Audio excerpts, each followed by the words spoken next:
Су перісі ертегісі. Үлкен кеме тұзды көбікті тіле теңіз айдынында дыбыссыз сырғып келеді.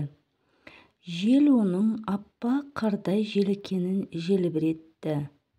Кеменің тұмсығында өзінің сенімді Макс атты итімен жас Эрих ханзада алысқа қарап тұрды. Нөсері күтілмейтін керемет шуақты күн болды. Бүгін теңіз айрықша тыныш, деді ойланып тұрып ханзада. Тритон патшаның көңілі хош болғанға ұқсайды, деп тез үн қосты теңізшілердің бірі. Тап сол кезде мұхит түбінде мереке алдындағы топалаң болып жатты. Су асты патшалығының барлық тұрғындары Тритон патшаның қызы Ариэльдің 16 жасқа толуына арналған балға асықты. Себастьян атты таңғы шаян сарай сазгері таяқшасын сермеп жібергенде оркестр вальс ойнай бастады да жас су перілері ғажап би әуеніне айналып биледі. Тритон тағында отырып олардың үстінен қадағалады. Қонақтардың бәрін көзімен бір шолып өтіп, патша қабағын түйді. Ал Ариэль қайда? Деп зәрін төгіп, қызметшілерінен сұрады. Қонақтар Ариэль ханшайым шығып қашан ән салады деп шыдамдары қалмай күтті. Оның даусы су асты патшалығының ең ғажабы болатын. Қызметшілер шарқ ұрып іздеп еді, бірақ су перісін еш жерден таппады. Ариэльді табыңдар, онсыз концерт болмайды, деп қаһарын төкті Тритон. Осы кезде сарайдан алыс жерде жас Ариэль өзінің танысы Флаундермен қуыспақ ойнады. Флаундер, қарашы, деп сыбырлады су перісі. Батып кеткен кеме. Ішінде не бар екен, көрейікші. Су перісі желкенді кеменің сынығына жақын келді. Каюталардың бірінде өте түсініксіз нәрсе көзіне түсті. Қандай қызықты нәрсе, деп таңданды Ариэль. Бұл не екен? Мүмкін Скаттл білетін болар. Сосын беймәлім нәрсені дорбасына салып қойды. Бұл нәрсе шашты тарағыш деп аталады. Шанышқыны ары-бері айналдырып, терең ойда тұрып айтты Скаттл. Адамдар онымен шашын тарайды. Ах, қандай қызық, деп Ариэль қолымен соқты. Тап сол кезде бүгін концертте ән орындауы керек екендігі сап ете түсті. Олар Флаундермен сарайға қарай асықты. Достар соңынан біреудің бақылап отырғанын беймәлім болып жүзіп кете барды. Урсула деген теңіз мыстаны өзінің қараңғы аспанында сутас шарына қарап, Ариэльмен не болғанын бәрін де көріп отырды. Баяғыдан бері Урсула Тритонды тағынан тайдырып, сиқырлы 3 айран тартып алып, 7 теңіздің патшайымы болуды армандайтын. Залым мыстан Ариэльдің сыртынан ұзақ бақылап, оның басында жауыз жоспар туындады. Тритон патшаның әбден зығырданы қайнады. Бәріміз сені күтіп отырмыз. Қайда жоғалып кеттің? Деп қызын көре сала айғайға басты. Бірақ мен, деп су перісі ақтала бастады. Ешқандай бірақ дегенді естімейін, деп сөзін бөлді әкесі. Сенің тәуекелістерің туралы бәрі мәлім. Адамдардың қаншалықты қайырымсыз және қауіпті екенін сен білмейсің. Оларға тіпті жақындауға тыйым салам. Онымен тым қатты болған жоқпын ба? Соны айтшы, деп Ариэль залдан шығып кеткен соң Тритон Себастьяннан сұрады. Мен ол үшін қатты қорқам. Ол сондай жас әрі көп нәрсені түсіне бермейді. Жанына күзет қою керек деп ойлаймын. Бір өжет аң менің көзіме түсіп жүр. Ол кім екен? Деп қызықты Себастьян. Тап қазір сонымен сөйлесіп тұрмын деп жауап берді Тритон. Әрине жоғары мәртебелім. Күрсініп басын иді таңғы шаян. Келесі күні Себастьян Ариэльден бір адым қалған жоқ. Кішкентай және жылдам болғандықтан басқаға білінбей Флаундер екеуінің артынан еріп отырды. Кенет су перісінің назары теңіз бетіне қалқып тұрған үлкен нәрсеге ауып кетті. Жүрегі бұрынғысынан тезірек қақты. «Ах, бұл кеме ғой!» деп Ариэль саңқ етті де ойланбастан кеме алдынан бір шықты. «Ариэль, тұра тұр!» деп Себастьян айқайлады. «Әкеңнің не дегенін есіңе түсір!» Алайда су перісі алыста болады. Ариэль кеменің бүйіріне жабысып алып, кеменің үстінде не болып жатқанын қарады. «Жоғары мәртебелім, туған күніңізбен!» деп айғайлады матростар. Ол кезде Ариэль әдемі жігітті көріп қалды. «Біз сізге сыйлық дайындап қойдық», деді Ақшаш мырза жігітке. Сосын жабынды жұлып алып, туған күнін тойлаушыға ұқсас үлкен мүсінге меңзеді. «Сіздерге рахмет, мен дән ризамын», деп кішіпейілділікпен жауап қатты ханзада. Осы кезде қатты жел тұрды. Ол желкенді жыртып, кемені бір жақтан екінші жаққа жұлқылап теңселтті. Үлкен толқындар кеменің бүйіріне шарт-шұрт етіп ұрылып құлады. Олардың бірі ханзаданы шайып кетіп, ашық теңізге алып шықты. Ариэль ізінше соңынан сүңгіп батып бара жатқан Эрикті түпке жеткізбей ұстап алып, жоғарғыға алып шықты. Дауыл басылған кезде су перісі жігітті құмдақ жағаға алып шығып, ылғал құмға жатқызды. Ханзада есінен танып жатты. Су перісі оның бетін аймалап сипады, ал көзінен жас домалады. Бұл бір көргеннен туған сүйіспеншілік еді. Ариэль мұңды ән салды. Жігіт өз-өзіне келе бастағанда ол оның балық құйрығын көрмесін деп теңізге секіріп кетті.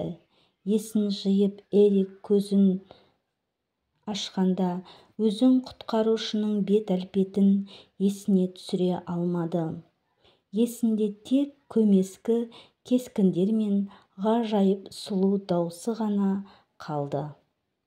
Сол кезде Тритон патша Себастьянды сөгіп жатты. «Сен оны неге тоқтатпадың? Оны қалайша адамдарға жақын жібердің?» «Бірақ ұлы мәртебелім», деп ақталды таңғы шаян. «Оны соңынан қуып жету мүмкін емес. Менің қолымнан ештеңе де келген жоқ». «Үндеме», деп бұйырды Тритон. «Мен сені жазалаймын, бірақ кейінірек. Ал енді мені оның құпия үңгіріне ертіп апар». Үңгірге басып кіріп, Ариэльдің Эрик ханзаданың үңгірінің жанында отырғанын көрді. Тритон айтып жеткізе алмайтын ашуға мінді. «Мен саған адамдарға жақындауға тыйым салдым ғой», деп айқайлады ол. «Мені тыңдамауға қалай батылың барды? Бұл ақымақтығыңды есіңнен шығар», деп қызына бұйырды да адамдардың есіне салатын қазыналарының бәрін қирата бастады. Байғұс Ариэль еңіреп жылады, ал жанында оны жұбатар жан болмады. Кенеттен артынан бір дауыстарды естіді. Бұлар теңіз мыстаны Урсуланың малайлары Флетсам мен Джетсам деген муреналар жақындап келді. «Қайғырма, құрметті Ариэль», деп майдалап әндетті олар. Біз сенің қайғыңа қалай көмектесу керек екендігін білеміз. Бізге ер. Сонда өзіңнің ханзадаңды қайтадан көре аласың. Себастьян мен Флаундер қаншама айнытуға тырысқанымен Ариэль бәрібір Муреналардың артынан ерді. Олар көп ұзамай зұлым Урсуланың апанына келді. «Айналайын келе ғой кішкентайым», деп еркелетті Мыстан. «Сенің қайғың туралы мен бәрін де білемін, бірақ мен ғана саған көмектесе аламын». «Иә, егер де сен маған орнына өзіңнің ғажап даусыңды сыйға тартсаң, мен сені адамға айналдыра аламын. Мына қағазға қол қой», деп жалғастырды Урсула. «Сонда сен адамдардың аяғына ие боласың, бірақ саған тек қана 3 күн мұрсат беріледі. Егер осы уақыт ішінде ханзада сені сүйсе, мәңгілік адам болып қаласың, сүймесе менің күңім боласың». Су перісі ойланбастан қауырсын қаламға шап берді. «Ариэль, тоқта, олай жасама», деп жанындағы Себастьян мен Флаундер. Бірақ олардың ісі еш болды. Су перісі шартқа өзінің қолын қойды. «Айтпақшы, өзіңнің даусыңды маған беретініңді ұмытпа», деп ысылдады Мыстан. Мыстан Ариэльдің даусын алып, теңіз бақалшығына тығып қойды. Беймәлім күш су перісін қапсыра көтерді. Сол мезетте оның қабыршақты балық құйрығы адамның аяғына айнала бастады. Құйрығымен бірге су астында дем алу икемділігі де жоғалды. Оның бақытына орай Себастьян мен Флаундер Ариэльді жағаға шығарып үлгерді. Сол кезде Эрик өзінің құтқарушысын кездестіруге үміттеніп жағалауда серуендеп жүреді. Оның құлағына осы уақытқа дейін оның керемет даусы сайрап тұрды. Кенет Эрик Ариэльді көріп қалды. Тап соның өзі деген ой басына жылт етті. Ол бейтаныс қызға жүгіріп барып сөйлескісі келіп еді, бірақ ол жауап орнына тек күлімсірей берді. «Бұл қыз мылқау болар», деп ойлады ханзада. «Іздегенім болмағаны соншалықты күйінішті». Дегенмен ол Ариэльді өзінің сарайына қонаққа шақырды. Сарайға кіре салысымен Ариэль ваннаға қойып кетті. Рахаттанып үлгергені жоқ, түскі астың уақыты болды. Эрик қонағына өзінің қызметшілері мен Угрумус атты көмекшілерімен таныстырды. Қарт Угрумус ханзада сияқты қыздың сұлулығын паш етіп, оның мылқаулығына күйінді. Ариэль өзін өте қарапайым ұстады, алайда шанышқыны көріп жақсы әсер қалдырғысы келіп, онымен шашын тарай бастады. Көмекшілері мейлі шиіп қалды, ал ханзада қонақтардың бұл қылығын жақсы қалжың деп есептеді. Түскі ас кезінде Угрумустың табағынан үлкен таңғы шаян сусып түсіп, Ариэльге жақындап жорғалап келді. «Бұл мен ғой», деп сыбырлады қызға Себастьян. Сол арада Третон патша Ариэльдің жоғалғанын байқады. Қызметшілері барлық суасты үңгірлерді тінтіп шықты, бірақ бос қайтты. Ертеңіне ханзада күймені жегіп Ариэльді серуендеуге шақырды. Қызға оның корольдігі қатты ұнап қалды, бірақ ол туралы Эрикке айта алмады. Сол күннің кешінде ханзада мен Ариэль қайықпен серуендеуге шықты. Себастьян мен Флаундер ізінше жүзіп келе жатты. ал скатл жақын жерде ұшып жүрді. Эрикті бойжеткен билеп алды және ол онан көзін ала алмады. «Өй, болсаңшы!» деп міңгірледі мұрнының астынан Флаундер. «Немесін созып отырсың? Сүйіп алсаңшы!»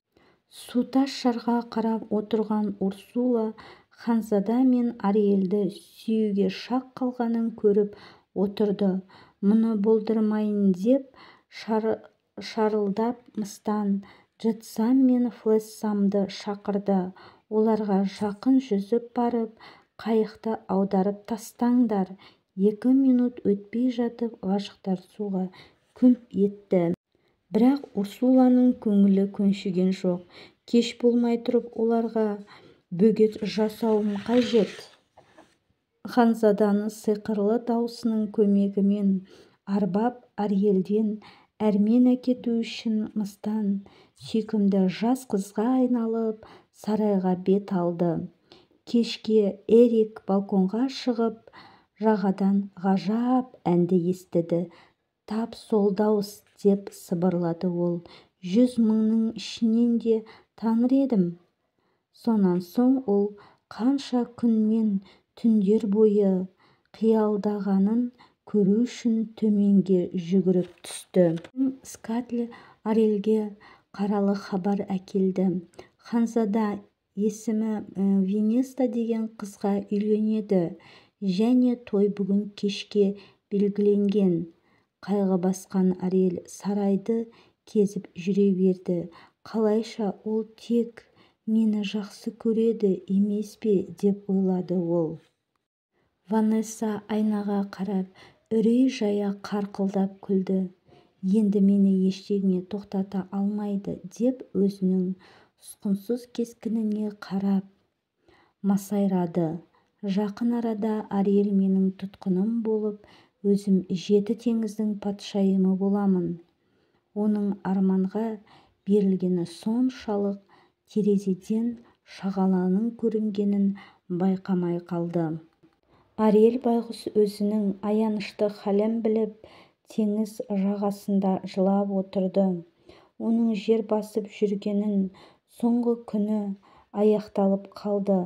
Ханзада күн батқанға дейін сүюіне ешқандай үміт қалмады. Кенет тура бағытпен оған Скатлдің жорғалап келе жатқанын байқады. «Жан түршігерлік алдау!» деп ойбайлады ол. «Мен бәрін өз көзіммен көрдім. Ванесса болып жүрген, шынында Урсула, мына тойды тоқтату керек». Ариэль бұрын су перісі болған кездегідей тез жүзе алмады. Флаундер бозбөшке тауып алып жегілді де Ариэльді екеуі кеменің артынан қуып жетті. Скатл алдында жол көрсетіп ұшып келді.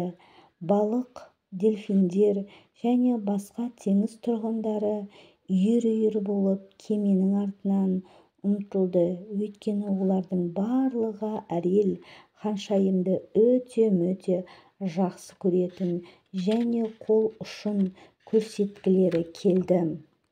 Кемені қуып жетіп, құстардың тобы Ванессаға лап қойды. Олар оны шоқып шашын түте бастады. «Аулақ-аулақ!» деді қолын ербеңдеткен мыстан. Алайда құстар қоймады. Қонақтардың естері шықты.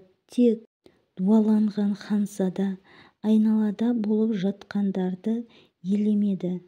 Өйткені оның көзқарасы кеңістікке бағытталды. Ыңғайлы сәтті пайдаланып, Скатл Ванессаға ұшып келіп, кеудесіндегі бақалшықты жұлып алды да кеменің еденіне бар екпінімен лақтырып жіберді. Бақалшық шатынады да Ариэльдің сиқырлы дуасы өзіне қайтты. «Бұрынғыдай сенімен сөйлесіп, сен үшін ән салу қандай бақыт!» деп су перісі ханзадаға тұра жүгірді. Оның нәзік даусын естіп, Эрик дуадан арылды да Ариэлді құшақтады. Сүйіктім менің, енді бізге ешкім де бөгет бола алмайды. Ол Ариэлді сүю үшін еңкейген сәтте батып бара жатқан күннің соңғы сәулесі көкжиектен таса болды. Кеш қалдыңдар, деп кәрі мыстанның кейпіне түсіп қарқ-қарқ күлді Ванесса. Айналада бәрі жарқырап кетті. Ариэль еденге құлап түсіп, өзінің аяғы қабыршақты балықтың құйрығына айналып бара жатқанын сезінді. Енді сенің жаның менің қолымда, деп түнеріп күркіреді Урсула. Ханзада Ариэльге қарай жүгірді, бірақ Урсула оны ұстап су астына, мұхиттың ең түбіне тартып кетті. Кенет оның жолын Тритон патша бөгеді. Тап қазір қызымды босат, деп теңіздер әміршісі Урсулаға қаһарлы үш ашырлы айырын көтерді.